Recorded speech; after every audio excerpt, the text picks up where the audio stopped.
But अॼो के ॿार जे लाइ अगरि स्टडीज़ ॾिसे थी या अॼो के स्टूडेंट जे लाइ अगरि एजुकेशन जी ॻाल्हि कजे थी, तव्हांखे छा थो लॻे त हिकु स्ट्रक्चर छा थो ठहे, छा आहे एजुकेशन, कहिड़े साइंस जो नालो आहे? बेसिकली हिकिड़ो त पब्लिक एंड प्राइवेट सेक्टर जो ॾाढो क्लियर डिवाइड आहे। हा, private sector education is totally different than जी, पब्लिक जी। सेक्टर। पर साॻे वक़्तु तव्हां ॾिसंदो त public sector is serving more people than private sector because they ईअं डोंट आहे। हैव कमर्शियल हा, purposes. जी। They have to serve community.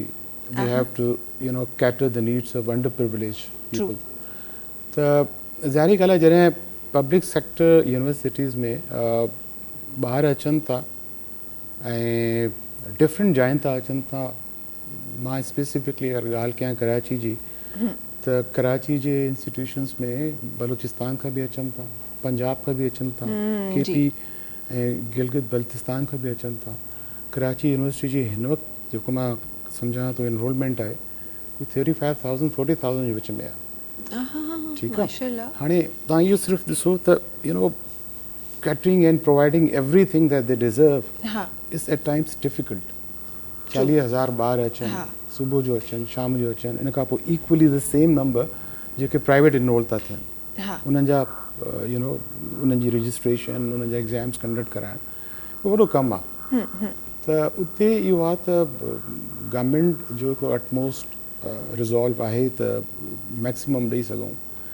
पर ज़ाहिरी ॻाल्हि आहे रिसोर्स कंस्ट्रेंट्स बि आहिनि। हर का उहा शइ नथी थी सघे जेका प्राइवेट सेक्टर हिकिड़ो लिमिटेड सेगमेंट खे डील करे थो ऐं उते प्रोवाइड थो करे। पर उन हूंदे बि असांजा ॿार अॼु जेके आहिनि उहे they are better than we were in times. So this is the age of digital learning. जी। असां त किताबनि मां पढ़ंदा हुआसीं ऐं पढ़ण ते दिलि बि न चवंदी। हा, दिलि न चवंदी।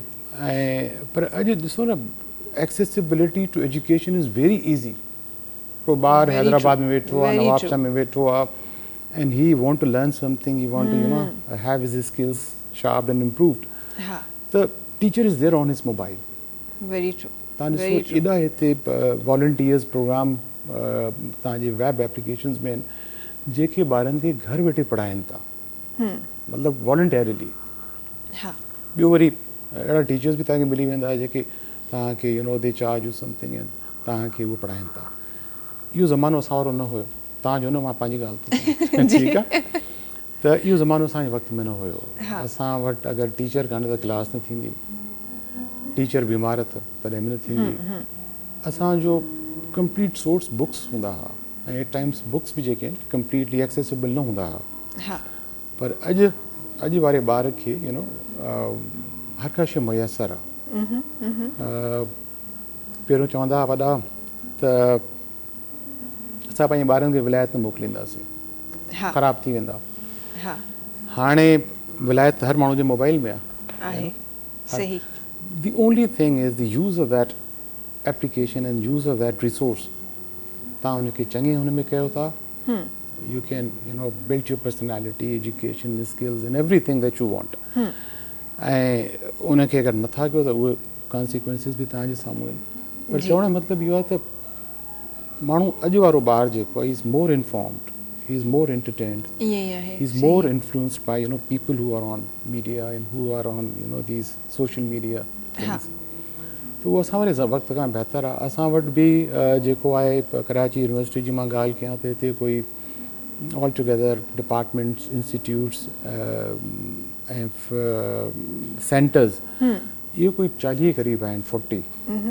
ऐं ईच इंस्टीट्यूट और सेंटर और department is headed by head of a department. ऐं जेतिरो हिते कॉम्बिनेशन ऑफ डिसिप्लिन्स आहिनि, मां नथो सम्झां हिते कराची में कंहिं ॿिए कंहिं जाइ ते अंडर वन रूफ हूंदी। तव्हां ॾिसो त अॼुकल्ह जेके प्राइवेट या पब्लिक सेक्टर में बि जेके इंस्टीट्यूशन्स ठाहिनि था उन जो वॾो मसइलो ज़मीन बि आहे।